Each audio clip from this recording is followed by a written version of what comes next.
Hi, everyone. Welcome and good evening. My name is Benjamin Quinn, and on behalf of Harvard Bookstore, the Harvard University Division of Science, and the Harvard Library, I'm excited to introduce this virtual event with Arik Kershenbaum, presenting his book, The Zoologist's Guide to the Galaxy, What Animals on Earth Reveal About Aliens and Ourselves, in conversation with Lewis Gross. I hope you're all well and safe. Thank you for joining us virtually.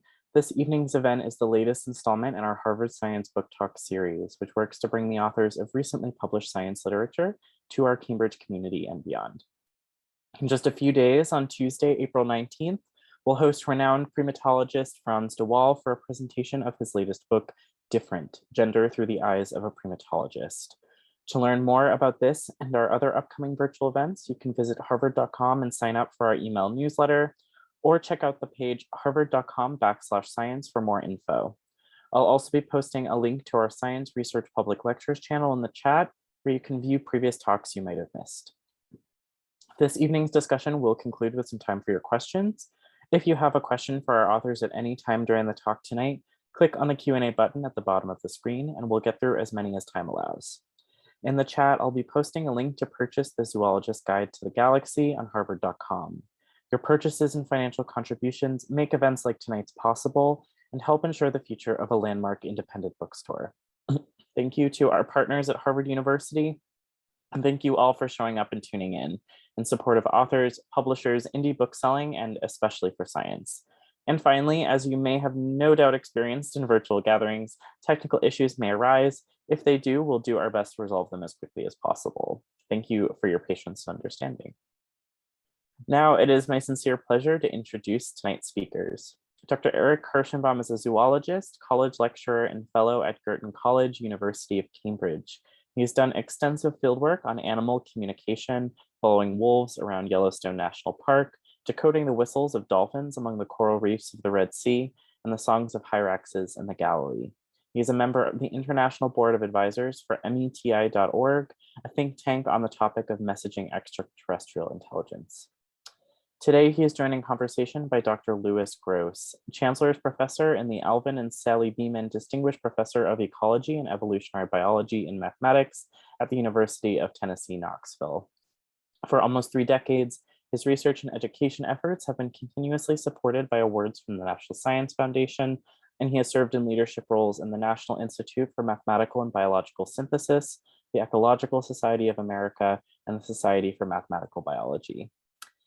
This evening, Arik and Lewis have joined us for a discussion of the Zoologist's Guide to the Galaxy, a wildly fun and informative investigation of life in the outer reaches of space, which Philip Ball, author of Nature's Patterns, calls an entertaining, eye-opening, and above all, a hopeful view of what, or who, might be out there in the cosmos.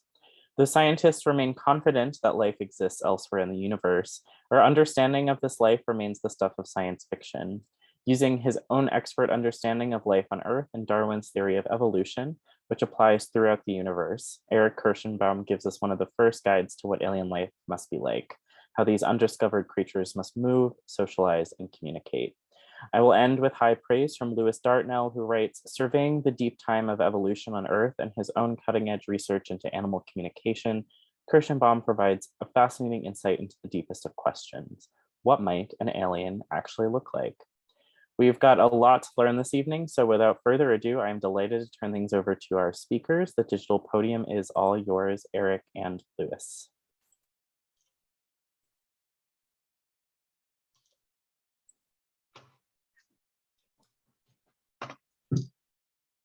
Okay, fantastic.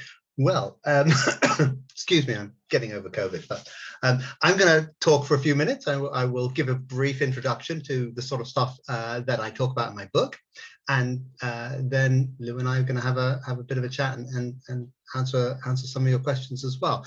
So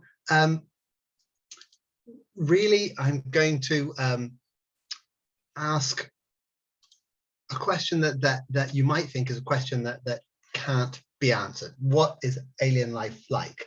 But it's a question we've got to start asking. It's a question that the time to ask this question has come. We are on the verge of discovering life outside of the planet Earth.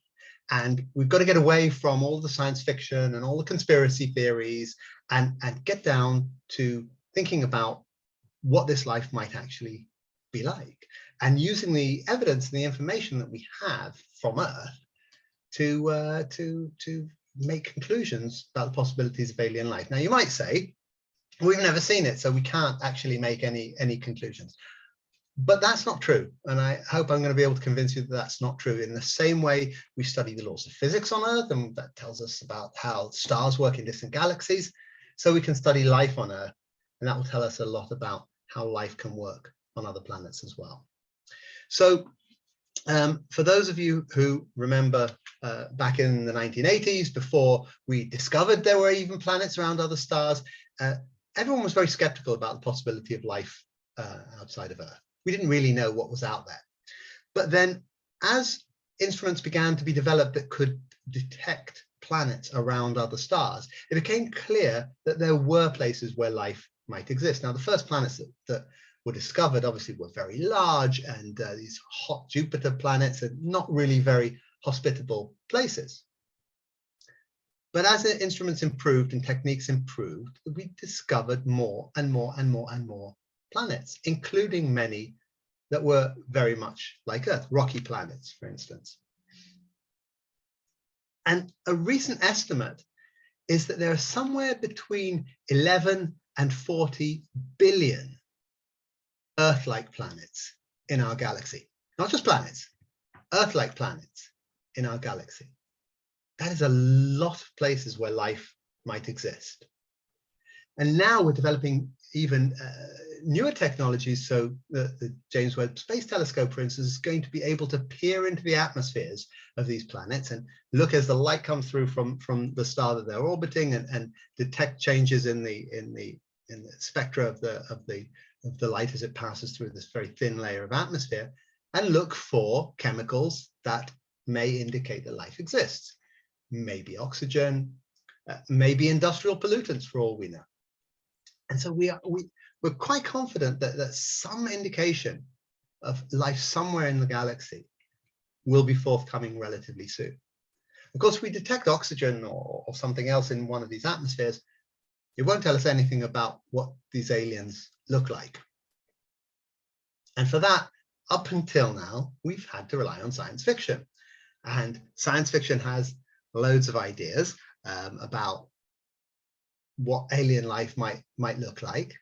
And interestingly, although people make fun of science fiction aliens for being basically humans with makeup, but what I find interesting and disappointing about science fiction aliens is that they're always portrayed as complete organisms.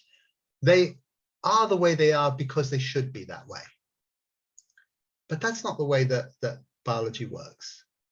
Organisms evolve slowly, step by step, from simple beginnings, with an advantage at each step, and become more and more suited to the niche that they occupy. So we've got to stop thinking about aliens as being complete beings, complete organisms that have all these particular facilities, and think about where they might have come from, what they might have evolved from. Of course, everything evolved from simple beginnings. If we think about life on Earth, so life's been around for a very long time on Earth. And the Earth's about 4.5 billion years old. Life's been around probably for 3.8 billion years. Pretty much as soon as the habitat on Earth was suitable for life arose. But for most of that time, life has been very, very, very simple. Basically, it's been slime. Organisms that look like the sorts of things we would call animals really only evolved 500 million years ago. All of the rest of this time, life was really relatively simple. Some strange things happened on Earth, right? The whole planet froze over from pole to pole at least twice during this period. So what exactly happened during that long period of simple life on Earth? And why do we think that the same things that happened in those 3 billion years here on Earth would have happened on other planets as well?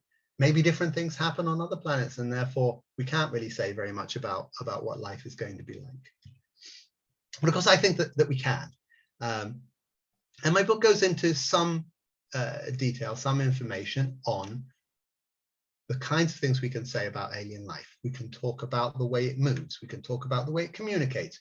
We can talk about what kind of intelligence alien life might have. I'm not going to have time to go into all of these things, but I'm going to give a very, very brief idea of the kind of reasoning that I'm using. The reason that I say we can say a lot about what alien life is like is because life is fundamentally constrained. Not everything is possible. And so solutions that are possible will occur again and again and again on Earth and on other planets as well. If you think about movement, for instance, well, movement is a very simple process of mechanics. If you need to exert a force, so you need some friction, but you don't want too much friction because it slows you down. And so legs are just a brilliant invention. They're a solution to moving on a solid surface. They're not an Earth solution. They're a mechanical solution that will apply on other planets as well. And once you're moving, if you think about it, if you've got a front and a back, you also have a left and a right. And symmetry is something that is so ubiquitous on Earth. Almost all animals on Earth have this symmetry down the middle, a left and a right side. It's so useful. It makes movement so much more efficient. Again, that's nothing to do with Earth. This is something we can expect to see on other planets as well. And another excellent example of the constraints on life is in flight. So we know that flight evolved on Earth 4 times with birds and bats and insects and pterosaurs. And in every case, they had wings. Completely different wings, of course. You know, bats have got these long fingers with skin between their fingers, and insects have got their wings sprouting out of their cuticles, but they're wings nonetheless. And that's because there's just not that many different ways to fly. If you think about it, we only really know 3 different ways to fly. There's ballistic flight. You can jump and launch yourself into the air. That's not very controlled. There's buoyant flight.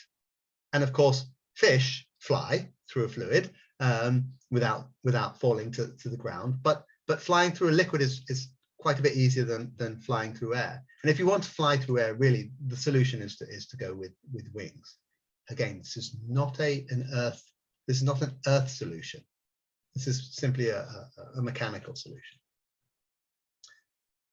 Now, apart from mechanics, there are also constraints that are actually mathematical. They're actually fundamental to the way that organisms interact. And these are ideas that are based on things like game theory. So just to give you a very sort of brief introduction to the sorts of things that we can be confident will apply on other planets. If you think about what's called the hawk-dove game, so you imagine a population of doves. They're all really friendly and they're nice and they're all being really nice to each other. Everyone's having a great time. Along comes a hawk. Now the hawk is going to be ruthless, is going to exploit the doves, and very soon going to be much more successful, and the hawks are going to start taking over from the doves. But a society of hawks is a pretty nasty place to live. They're all fighting with each other. They're all competing. It was much nicer when everyone were all doves. And so it's possible that a few doves could still eke out a bit of an existence amongst these hawks. And these kinds of interactions have nothing to do with the way that life has evolved on Earth. These arise purely from understanding the interactions between individuals and individuals competing with each other. Now, of course, the main thing that we use when we think about what alien life might be like is the fact that all life everywhere in the universe shares a common mechanism. Every life must have evolved through natural selection. It's the only way that complexity can accumulate. And the whole point about life is it's incredibly, incredibly complex. You've got to remember, although we all understand how bacteria, ancient bacteria were very simple, and then more complex life evolved, and eventually animals and so on. But even the earliest life, even those ancient bacteria, are unbelievably complex. And somehow for a soup of chemicals to turn into these complex bacteria, it can't have happened by chance. This could only be through evolution by natural selection. So this is the one principle that we know really will apply throughout the universe. Now, although we do understand what evolution is and how it works, we are learning more and more all the time. And there are a lot of subtleties to evolution by natural selection that perhaps weren't so apparent a few decades ago. And one of the things that's very interesting is that the very earliest life that existed on Earth probably lived in communities. So this, what you see here on the left, is a fossil stromatolites. This is one of the oldest fossils of life that there is. It's about 3.5 billion years old. And you can see at the bottom, modern stromatolites. So these are mats of cyanobacteria, of blue-green algae, and they're growing together. They're growing in layers and growing on top of each other, growing out of the water like that. And we see in bacterial biofilms that exist at the moment, even something as small as bacteria, even something as simple as that, lives in communities, communicating, sharing information, sharing resources, competing. These complex interactions have been going on since life began on Earth. And it's the nature of complex interactions that really modifies the way that evolution works. Social groups, communities solve an awful lot of problems. Problems about how to get resources, how to protect your resources against others who are competing for them, how to prevent yourself from becoming someone else's resource, for instance, from being eaten. These are all common problems to organisms that live in large numbers, and they're often solved by living in communities, by living in groups. Social living has evolved many, many times on Earth, and not because it's Earth. It's evolved because it is such an incredibly useful way to live. It's almost inevitable on a planet that has anything resembling what we would call animals. But it's not all roses. Living in societies is difficult. It's true you're cooperating with members of your group, but you're also competing with them. And that competition can get quite complex. There can be a lot of interactions. There are dominance relationships, there's exploitation and deceit and so on.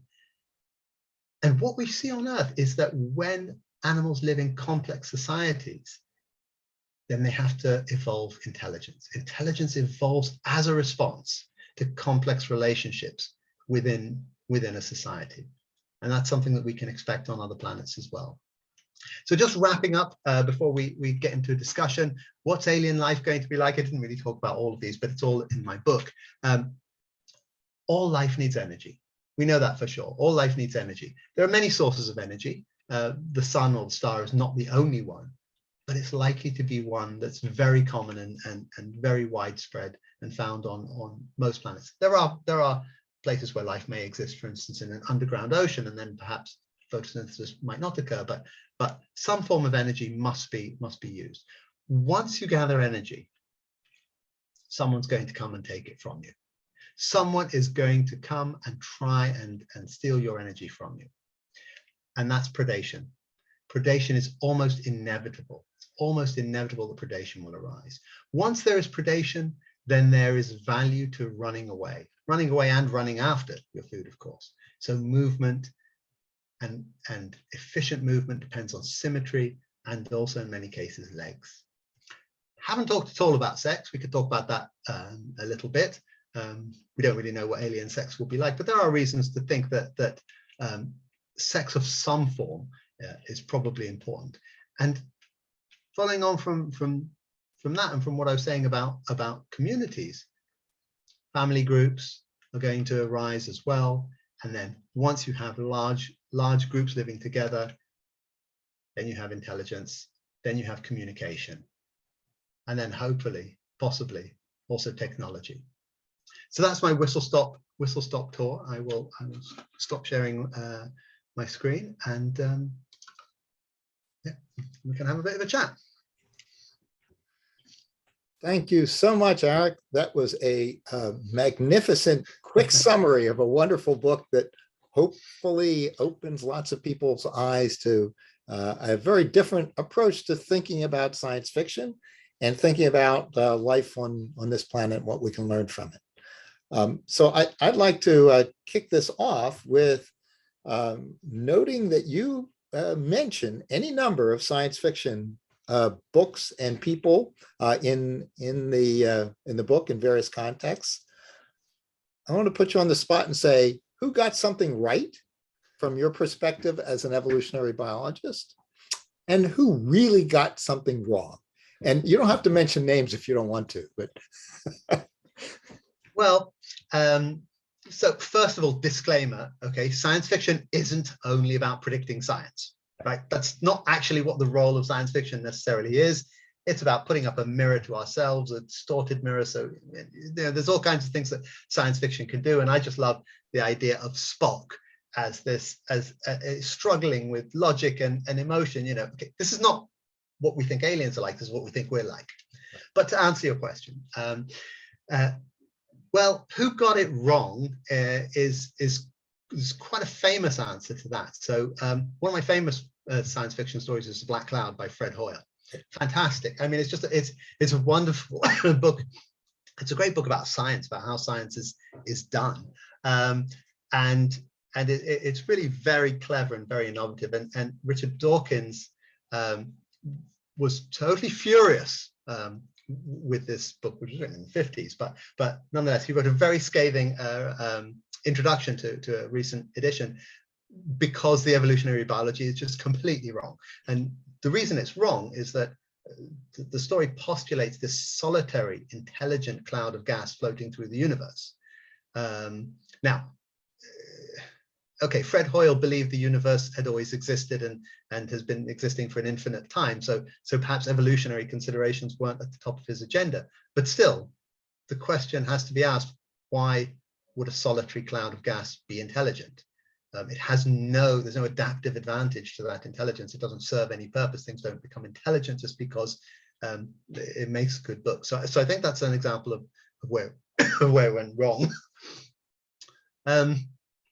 Science fiction that went right.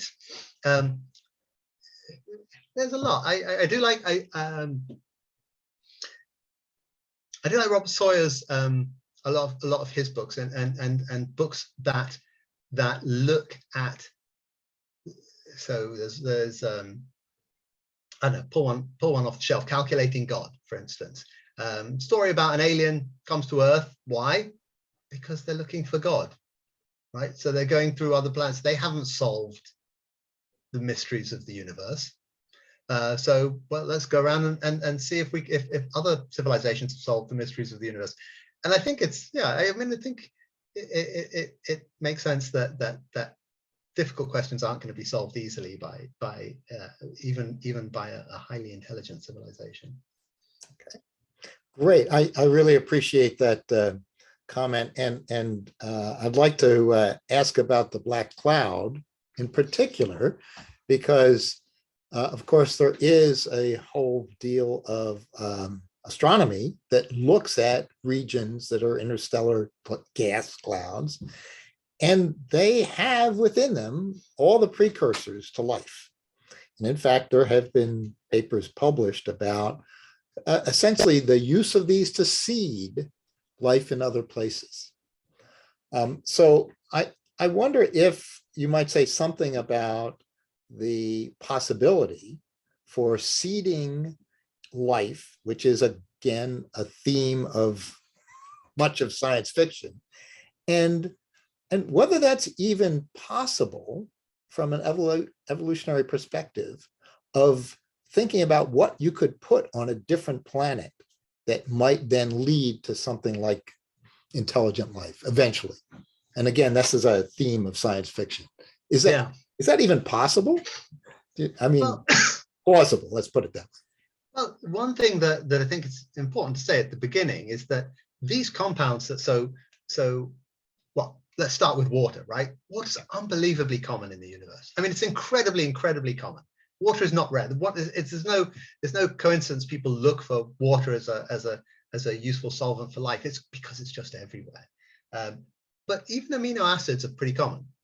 It's true that it's surprising, and you do look and say, oh wow, there are these interesting organic compounds in these clouds, and that is interesting, but it's not all that rare. So these are still relatively simple compounds. So I don't think we need to be overly excited about that. Could they seed life on planets? Of course they could, and we're still such a long way from understanding how complex life or how life could have evolved on Earth. But it's very, very hard to know whether these compounds could have been formed on the surface of the Earth, or whether they really had to come from outside. Mostly, I think, though, I think that amino acids, simple compounds, they can be formed fairly easily on a planet's surface. It's getting them to get together and make these reproducing molecules is really the tough part. And if you did want to seed a planet, let's say we wanted to go out and seed life on other planets, then probably the best place to kickstart would be to put those reproducing molecules, because at the moment we just don't know how that could have happened. We don't really have an answer to that. That's great. So as a sort of follow on to this, you noted that there are a lot of planets, presumably just in our galaxy, let alone elsewhere. And there were calculations, of course, by many people involved in sort of the search for extraterrestrial intelligence ideas early on, about how many of those planets might be habitable in the sense of being able to support life like ours. But also that timeline that you put up indicated that the vast majority of time on the one sample point that we have, us, has not been even animals, let alone intelligence or anything like intelligence. So it means that even though there might be billions of potential planets, the time periods under which intelligent life might form is probably pretty small. So what you focus very much on animals and a very little bit on plants. And so I'm going to ask you, if you were to write a book about evolution and sort of the autotrophic aspects of life, the generating energy aspects and not feeding on others, what might be different in the underlying ideas of evolution that you used, if anything? And perhaps less than you think. So, I mean, you're not really talking about plants. You're talking about autotrophs, because yes, of course, most all that huge period of time, these were not plants. And what's more, there were plenty of heterotrophs around at the time as well. So we know that they're single-celled amoeba, basically, that were crawling over these blue-green algae and munching on them. So there were ways of taking your energy from others even before there were animals. But we do have to think about what we mean by animals. Now, on Earth, it's easy. It's easy because all life on Earth has a common ancestor. So we just say, well, animals are all of those organisms that are descended from the common ancestor of all the animals. But that becomes a problem when we go to other planets, because we don't have that common ancestry. So we do need to think a little bit about what we mean by animal. Now, traditionally, before going over to that evolution, the phylogenetic definition, people defined animals as heterotrophs, so they get their energy from others, and they're also multicellular. Now, as I said, amoeba, just one cell, and they will eat other things. So does that make them? And if we found an amoeba on another planet, would we call it an animal? Well, I think I would. I'm not sure what the role of multicellularity is. This is a very difficult and complex question. Whether complex life must be multicellular. there are people who think it must, and people who think it needn't. But for me, what's really interesting about animals, and the reason, excuse me, that I focused on animals, is because animals have a characteristic that really brings in a lot of other evolutionary constraints, and that is they need to make time critical decisions. Okay, they are acting in a moving, a dynamic environment where other animals are coming to eat them, or the ones they want to eat are running away, and so that spawns a whole range of traits and characteristics that you wouldn't see if you didn't have that dynamic environment. Now, I'm not saying that plants are boring. Plants are fascinating, and plants do loads of really, really, really interesting things. But I did want to focus on those traits that arise as a result of the dynamic environment. Okay, and I know that you make the argument that that dynamic environment really is necessary for the evolution of intelligence, that is really required for that. So I assume by that intelligent plants, or intelligence in autotrophs, may be possible, like Groot, and as you mentioned, in Guardians of the Galaxy, but that the way that we normally think of plants, it's probably not likely to see intelligence. Normally think of as in the common parlance. I would actually turn that on its head, and I would say intelligence, as we normally think of it, you'd not be likely to see in plants. Now, do plants have intelligence? Well, I mean, they do, in the sense, if we're just going to define intelligence in its broadest sense of solving problems, you know, they grow towards the light, and that's a way of solving a problem. But I think that when we talk about intelligence, we are talking about this dynamic intelligence. We are talking about solving problems quickly because you have to. Mm-hmm. So I think that wouldn't evolve in plants that are like plants on Earth. You took the example of Groot, but Groot's got legs, right? He runs. So actually, as far as I'm concerned, he's an animal. He can photosynthesize, still an animal.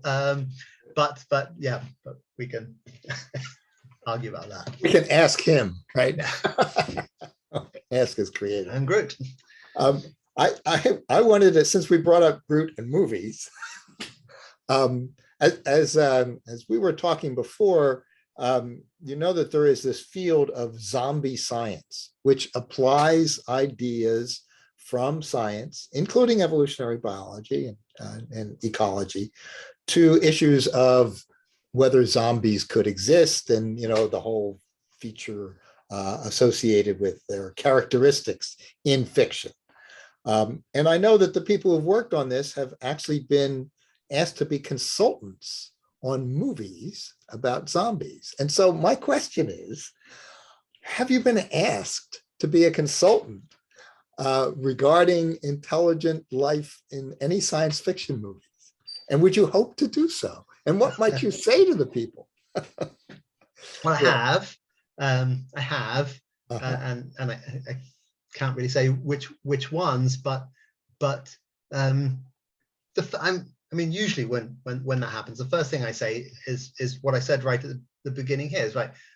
We know science fiction is not meant to be realistic, okay? You know, you don't have to do this, and oftentimes the producers will come back and say, no, okay, we understand, but we still want to be the movie that is realistic, and that's fine, you know, and I actually think that can be really appealing, and the place where it's sort of where you see that appeal is in the Avatar movie.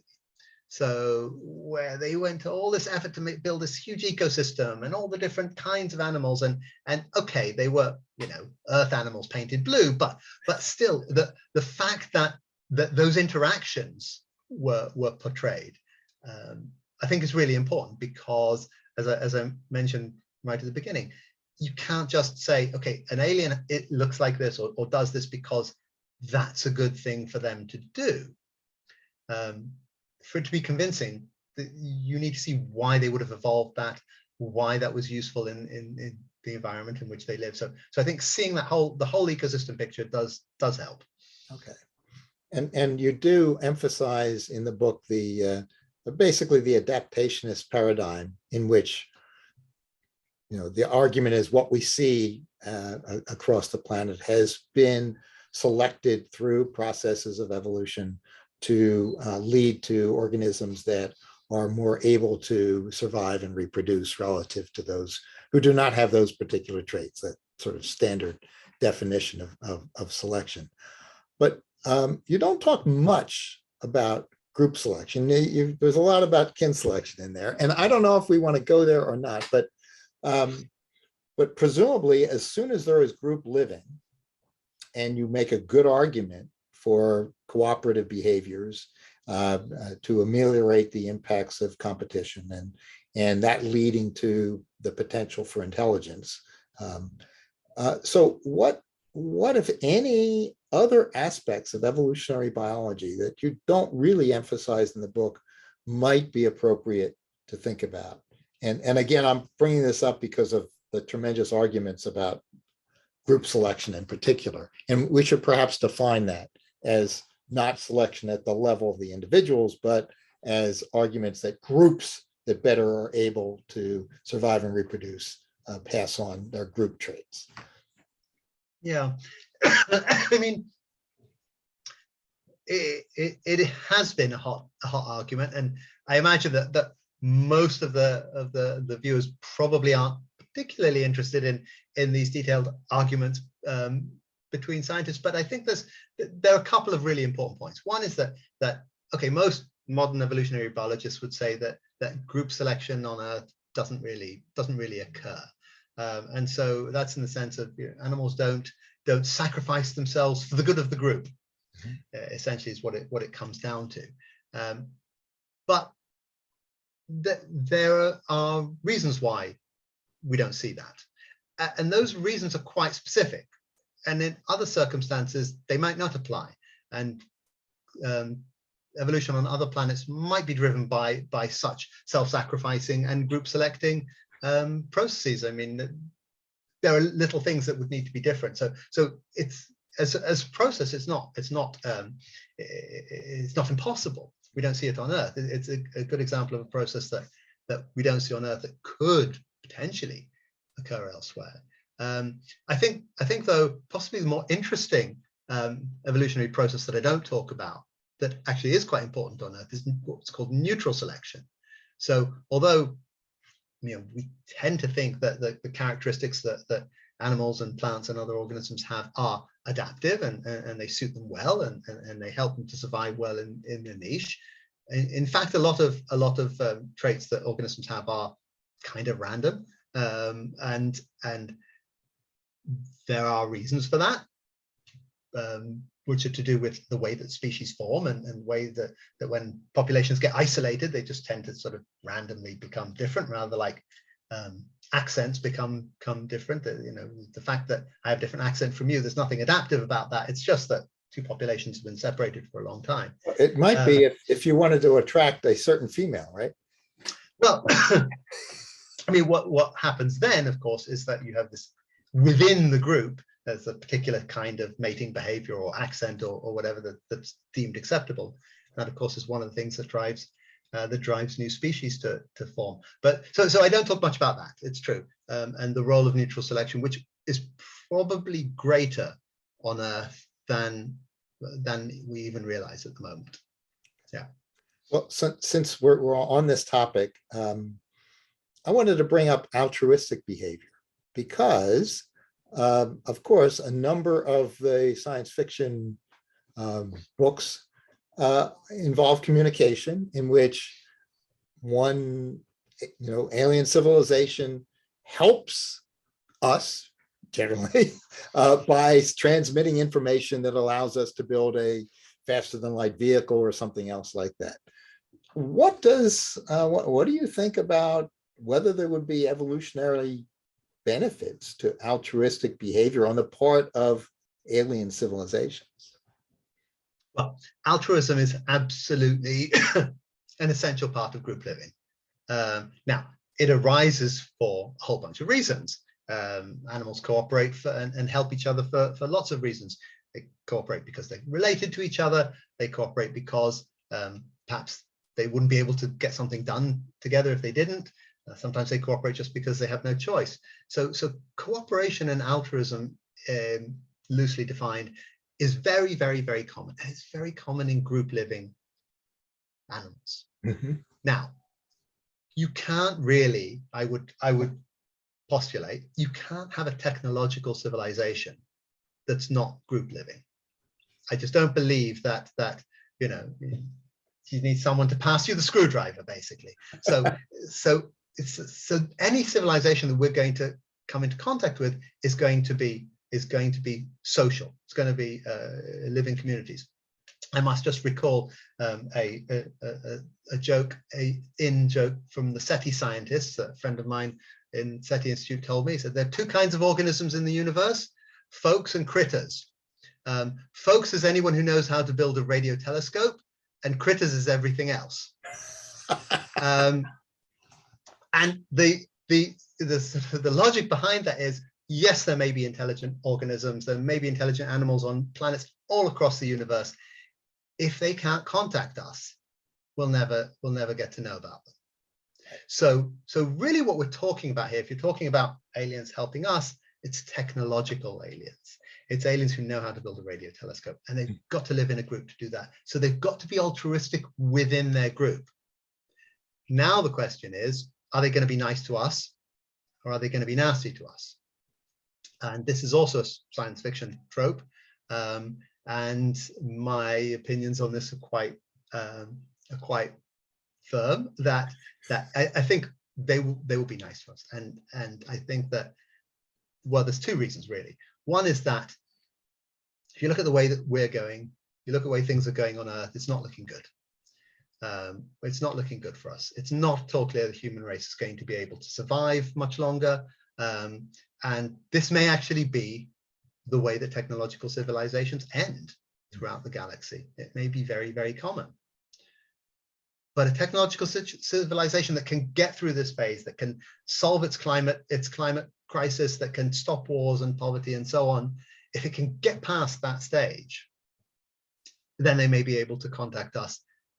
But then they're presumably already, they're not into colonization. They're not into coming and eating us. You know, they've got past that stage. So that's what I'm very much hoping for.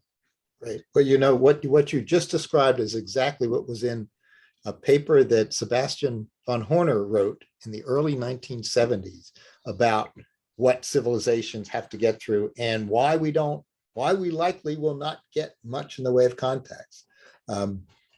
They've moved beyond that stage. I wanted to move to a topic that may be of interest to people in terms of organisms, dolphins. And I know that they are near and dear to your heart as well. And in a section of the book, I'm going to just read from it quickly. This was in the section about whether or not dolphins can evolve, right? And you said, are the intelligent but not quite linguistic species of today, like great apes and dolphins, simply waiting in the wings to step into our shoes when we are gone? And you make an argument that that's not likely with dolphins. And I wonder if you would say, explain why that's not likely. Again, because there are science fiction authors who have made sure that there are intelligent dolphins. Yeah, well, so clearly dolphins are very, very well adapted to the niche that they live in, right? That's the way that they've evolved. That's the way they need to be. They are extremely intelligent. They are very communicative. They've got very complex communication. They don't have a language. As far as we know, and this is one of the things I work on, they don't have a language. Now, we don't exactly know why humans evolved a language, but we've got a pretty good idea that it's to do with the complexity of our social groups.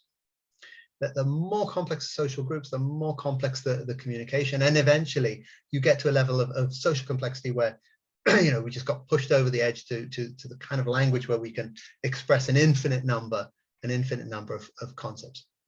Now, dolphins live in fairly complex communities, but not communities as complex as early proto-humans lived in, and nor is it likely that they would need to. One of the things that drove humans, of course, to live in larger groups and to change their ecology was the changing climate and the jungles being converted to savannas and so on. And so the challenges facing them changed. Could this happen in a marine environment? It could, given the right conditions, but there's nothing going on at the moment that would be pushing dolphins to have this more complex social structure, and therefore more complex communication. Okay. So we can't hope for that without maybe intervention, which is what science fiction. Oops, yeah.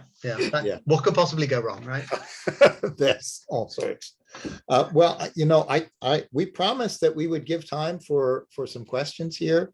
Yeah. So I think we should go on. Benjamin, you've been monitoring the Q&A. Are there some things in there that you think we should bring up right now? So there definitely are. We've gotten quite a few questions. I'm going to start with this one, just because I think a couple askers have asked it in various different ways, but I'll go with the one that's most succinctly put. So an attendee asks, why must Darwin's theory of evolution apply to non-human beings? I know you talked about it a little bit, but if you're able to sort of answer it, you know, in that way. Yeah, it's not that easy to answer. I presume by non-human you mean non-Earth beings, because obviously evolution acted on all life on Earth. So there's kind of two answers. The bad answer is we don't know any other way the complexity can accumulate. And that's not a great answer.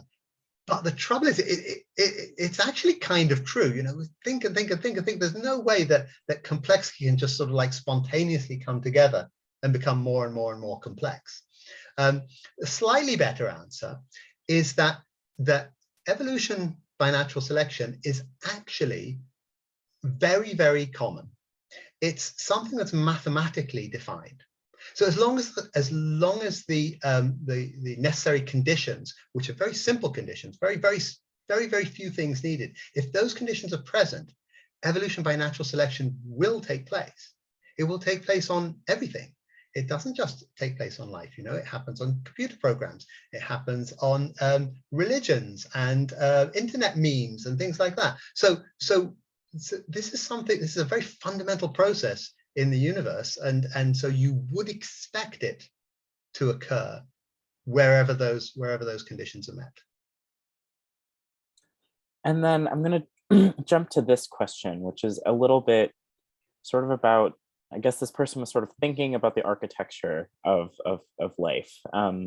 So much of science fiction is full of creatures who, though impossible in a terrestrial sense, still function like terrestrial animals, e.g. the spider-like creature from Mars still moves in a familiar way. Does this tendency to create organisms that still resemble our own align with your thesis that across space, evolution will always inhabit the same architecture? To some extent, yes. But of course, to a large extent, no. So there are constraints. The constraints, like I've talked about, constraints of mechanics and constraints of interactions between individuals. But life on Earth has evolved the way it has because of a set of coincidences. Okay, we have four limbs just because the fish that we evolved from had 4 limbs, right? And it didn't need to have 4. Could have had 16. So there's a lot of coincidences along the way. So we can't expect life to be quite like what we have on Earth, but there are things that will be in common. So, for instance, symmetrical, even number of limbs is something that we could expect if we're going to expect animals to be symmetrical. And again, it's a question of similar solutions to similar problems. So, although we can't be sure that any particular alien planet will have spiders on it, we can be quite confident that somewhere in the galaxy, there's a planet with something like spiders on it, because there just aren't that many ways of walking around. So I'm going to jump around a little bit. I'm going to jump to this next question that just came in because I think it's interesting. So attendee asks, what about language and communication? Is there an inevitability to the way that communication develops even amongst species on other planets? We think there is. This is active research, so this is not clear at all. But then when you look at communication in animals and the difference between communication and language and which animals have what, you notice a lot of statistical trends. Now, there's no reason for these two. This has nothing to do with it being planet Earth, right? They didn't inherit these tendencies to communicate in particular ways, because very often these animals don't share a recent or a communicating common ancestor. So we do see patterns in communication, particularly patterns of efficiency. So the way that information is organized in communication has particular statistical patterns that seem to imply that it's been shaped to be efficient.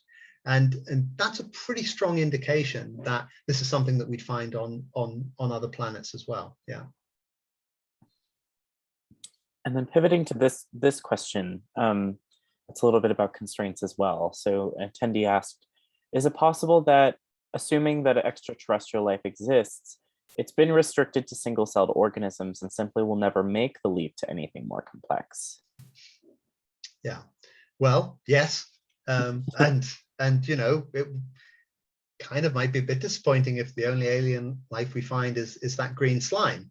But remember, Earth, it took a long time for multicellular life to arise, right? It took a very long time. Now, the Earth is a relatively young planet, but you've got to remember the universe as a whole is only 14.5 billion years old, right? And Earth is 4.5 billion years old. So we're not talking about infinite amounts of time around that in which all these things could evolve. So yes, I imagine that on a lot of planets, there will not be that leap to multicellular life. We don't really know what caused life to become multicellular on Earth.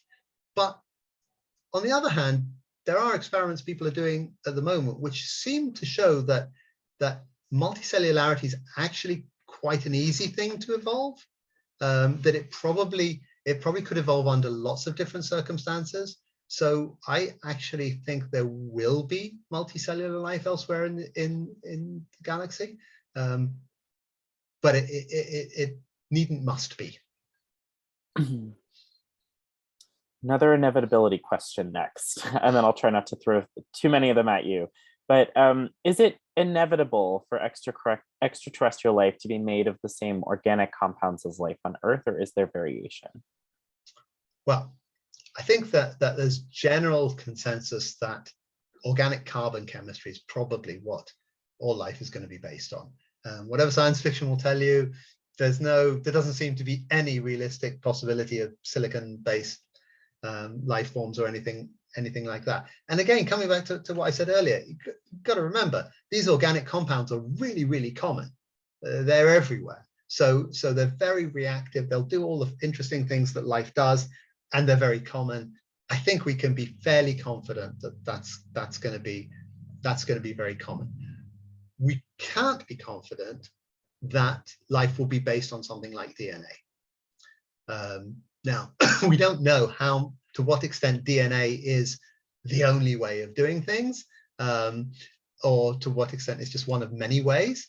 Almost certainly it's one of many ways. So I think that the fundamental biochemistry will be quite varied, but I think it will be organic chemistry.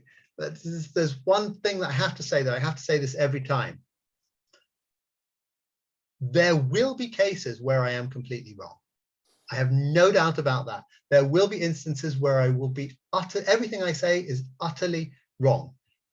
But those instances are going to be rare, right? There may be the odd planet or two that's got some other kind of weird chemistry on it, but the vast majority of life is going to conform to these rules. Great, thank you for filling in those gaps for us. I'm going to end with this question, which I think just touches upon maybe what a lot of us in the audience think of when we think of aliens and what we've been introduced when it comes to aliens. So this attendee asks, what are your thoughts on science fiction and how it has shaped our understanding of extraterrestrial life? Is there a value to sci-fi and its imaginative reaches, or do you think it hinders our vision a little bit? So I like sci-fi, and as I said, it's got roles apart from telling us about alien life. The nature of science fiction has changed a lot. You know, it wasn't that long ago. Well, it was quite a long time ago, you know, hundreds of years ago, that alien life was totally acceptable, right? Everyone believed in angels and stuff like that. And this was just no big deal. And then rationalism came along and we tried to fit it into what we understood. And as in the like second half of the 20th century, people didn't find we didn't find any alien life, and so there was this huge skepticism, and science fiction was viewed as being purely entertainment, and so it played up to that. You know, a lot of it played up to that role of being purely entertaining and not particularly probing the possibilities. Now the other thing that happened in the second half of the 20th century that was disastrous for our understanding of alien life was the Cold War, because science fiction then just basically took up all the tropes of the Cold War, and the commies are coming to get us, the aliens are coming to get us, and that's really shaped a lot of how people think about aliens now, is they're coming to get us. But that was just really that one period in history. I mean, there's War of the Worlds, I suppose, but there have always been people coming to get us. But yeah, the alien as the disguised human aggressor is a very unhelpful element of science fiction. But I think there's been so much fantastic science fiction that really has challenged us and helped us to think in much more imaginative ways, for me anyway. Yeah, the element of foreignness, I feel like, is often the ways that we interpret aliens, you know, and all the different ways that foreignness can inhabit. So that was our final question, and we are at the hour. But before I end things, I just want to sort of say any final words from either you or Lewis before we sign off for the evening. Well, I just want to thank Arik, and I wanted to thank Benjamin and the Harvard Bookstore for this opportunity. I've really enjoyed it, and I'm looking forward to Arik's next book, which will be about animal communication. Yes. Wonderful. We look forward to it. Great. Well, thank you once again to Arik and Lewis for this fantastic conversation. Thanks to all of you out there for spending part of your evening with us. Please learn more about this book and purchase your copy of The Zoologist Guide to the Galaxy at harvard.com. I've put the link in the chat a couple times. On behalf of Harvard Bookstore, the Harvard Division of Science, and the Harvard Library, all here in Cambridge, Massachusetts, enjoy the rest of your day, keep reading, and be well. Thank you both again for joining us this evening. Thank you. Thanks a lot. Have a good night. Bye.